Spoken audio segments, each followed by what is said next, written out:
As we enter this season of Lent, the lectionary texts immediately confront us with the power of temptation.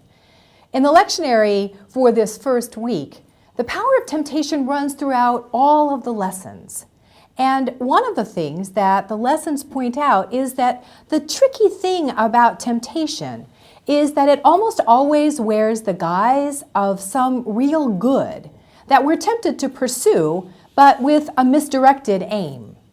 For instance, in this text from Genesis, the good that we pursue is knowledge, which is certainly not evil in itself.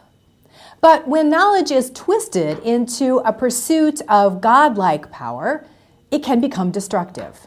We are so easily tempted to pursue knowledge for self-gain, and we are so often blind to our own self-centeredness. As leaders, we are constantly tempted to pursue knowledge that's not truly helpful, or to use the knowledge that we have in ways that are not always directed at the greatest good, the love of God and our neighbors. And yet, the world desperately needs leaders who direct their knowledge and their skills toward the love of God and the genuine well-being of those we serve. Leaders who are aware of the temptations to use our knowledge for selfish ends, and who yet diligently seek to keep our pursuit of knowledge fueled by the desire to love God and our neighbor in all that we say and do.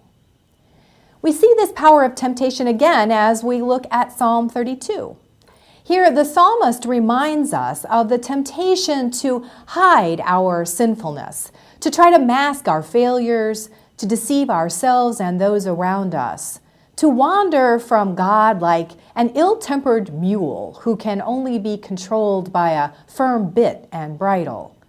We are so willing to be distracted from God, to pursue our own way, and then to try to hide our wandering and the trouble it brings, both from ourselves and from those around us.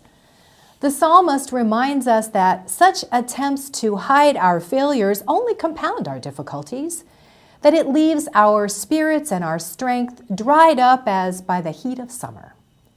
The challenge is that we live in a culture that offers little in the modeling of genuine humility or repentance or reconciliation. Wrongdoing becomes reduced to a media event, and repentance becomes reduced to a 30-second soundbite that's really designed to deflect consequences. The difficult work of reconciliation is too often brushed aside in favor of escalating volleys of harsh words and counter-accusations. And it's just all too easy to succumb to that pattern. But our Lenten texts remind us that as followers of Jesus, we're called to a different way. As disciples of Christ, we're called to exercise leadership in a way that demands that we admit that we've been wrong. As Jesus invites us to turn around, to once again move toward God. We're called to patience and humility, to seek that time-consuming and sometimes downright tedious path of reconciliation with those from whom we find ourselves estranged or on the different side of an issue. The texts of Lent call us to a time of reflection and self-examination in which we put down our excuses, we drop our defenses, and we come honestly into the presence of the God who loves us, the best and the worst of us, with our successes and our failures.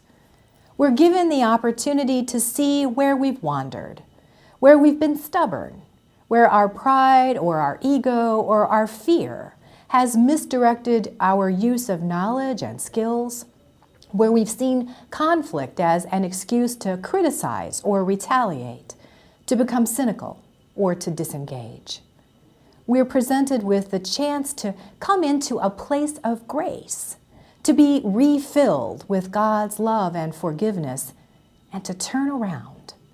We're called once again to follow Jesus, and to have our leadership redirected into a pattern of leading and living that take the shape of His life, honest, compassionate, and wholly directed to the love of God and others.